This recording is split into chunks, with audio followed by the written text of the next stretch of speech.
আসসালামু আলাইকুম বন্ধুরা, কেমন আছো? আশা করি তোমরা সব ভালো আছো।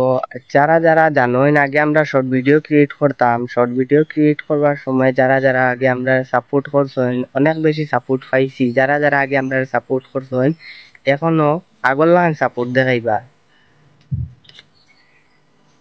এখন এই চ্যানেলের মাঝে ডেইলি ব্লগস আপলোড করমু, রেগুলার ডেইলি ব্লগস আপলোড করমু। তোমরা সবে সাপোর্ট করবা আর দেখবা, আর বেশ বেশ করে শেয়ারও করবা। আর আজকে লগি 30 তারিখ, কালকে লগি 31 তারিখ, কালকে ঈদ। তোমরা সবর ঈদর দাওয়াত রইল। আর এটাই লগি আমার আজকে ফার্স্ট ব্লগ। যদি কোনো ভুল হইয়া থাকে তো কমেন্ট করে জানাইবা। নেক্সট ব্লগের মাঝে এই ভুল এটা আমি শুদ্ধ করলিম, কমেন্ট করে জানাইবা যে ভাই ভুল হয়েছে ওটা। নেক্সট ব্লগের মাঝে আমি এটা ঠিক করলিম। আজকের এই ফার্স্ট ব্লগ হিসাবে এটা বেশ লম্বা করিয়েন না, অন্য ব্লগ এটা শেষ করি। আর আর আপনারা আমার ব্লগটা ভালো লাগলে, অবশ্য ভালো লাগবো, ভালো লাগলে এটা শেয়ার করবা, সাবস্ক্রাইব করবা, লাইক করবা।